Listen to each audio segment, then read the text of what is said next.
Hi guys, welcome to my channel.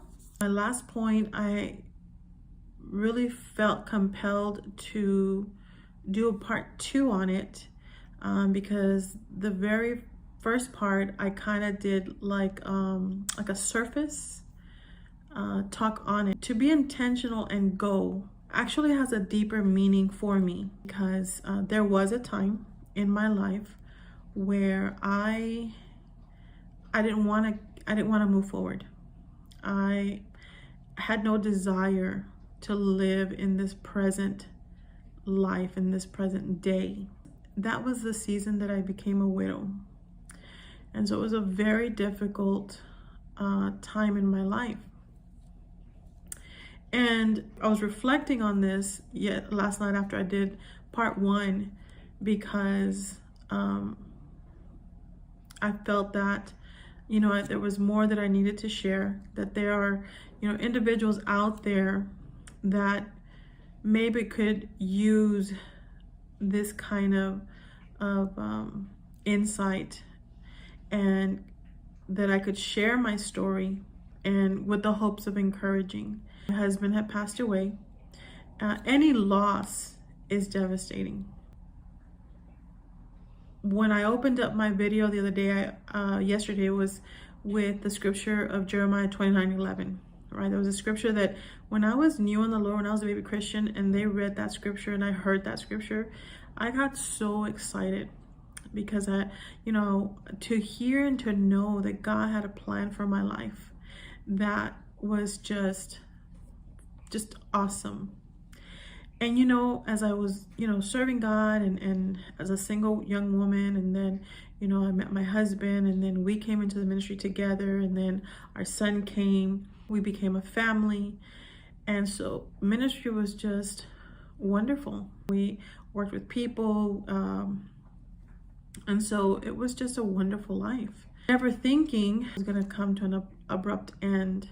When it did, it took me time. Everybody grieves different. There is no right or wrong way.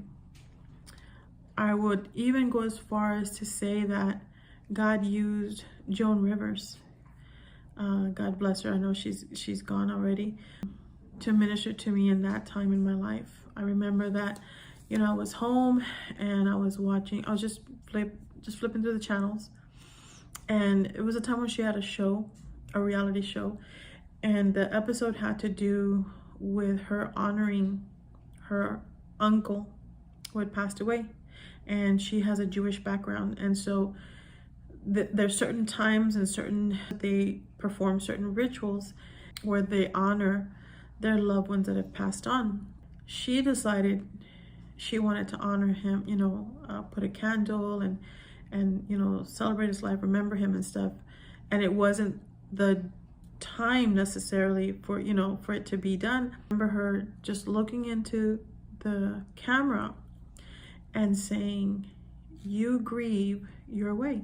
I really felt that was God speaking to me. Months passed by, years passed by. In that time, the only thing that kept me going, and I'm sure God in his wisdom, right, was the fact that I had an 8-year-old that was dependent on me. And if it wasn't for that, I would seriously just assume to lay down and just curl up and just be okay to die. But I couldn't, right? I had a child, I had an 8-year-old, and he was dependent on me. God was faithful. And over time, I did not realize how I had basically stood still. That even though I was getting up and following through with my daily tasks and moving around and getting my son together and being a mom, I mentally, spiritually, emotionally had checked out. And I was okay with it. And I remember that it was 8 years that had gone by. And I was still very much in love with my husband. I kept him alive in my mind for so long, and I was fine with that. And God began to deal with me, and I was not open And I remember saying, you know what, God, just let me be. Let everybody go forward. I'm not bothering nobody. I'm just being a mom, working, providing.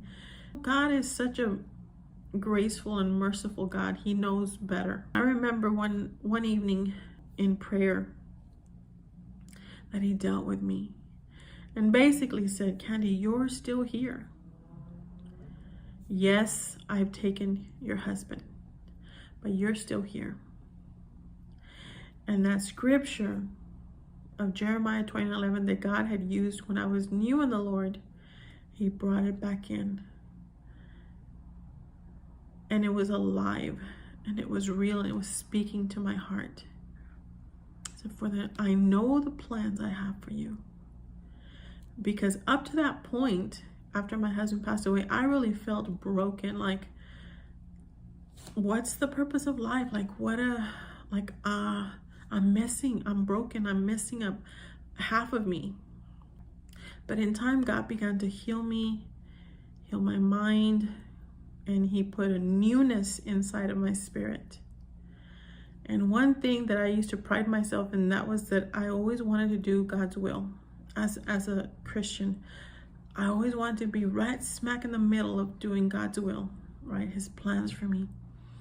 And realizing at that time that I had closed my heart and not wanted to do anything. Came, to my senses. I said, you know what, God, I'm sorry, you're right. I'm still here. And whatever you have planned, use my life and forgive me and help me to move forward. That's what he did. He's been doing all the rest of these years. And one thing that has grown very strong in me is this conviction that says, I don't want to live this life, or I don't want to leave this life with regrets.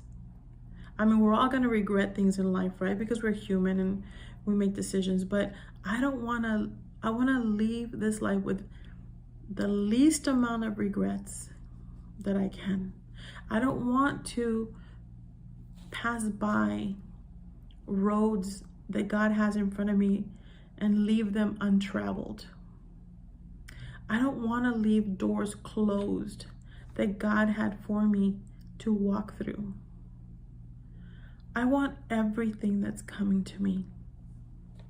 And I want the same for you. So when I say be intentional and go, for some of us, I get it. For some of us, it's a lot. It's a lot that God is asking of us. But again, I don't want to leave this earth with regrets. I don't want to leave things thinking, I wish I would have tried that. And I'm hoping and I'm believing that God is showing you the same. There's a scripture in the Bible that says, weeping may remain for the night, but joy comes in the morning. And this is your morning. And God is with you.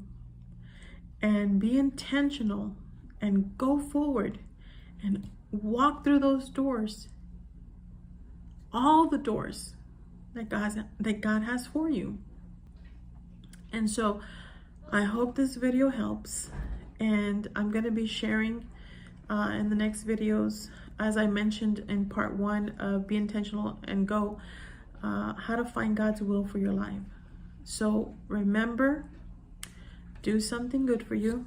And I'll talk to you guys later. Bye.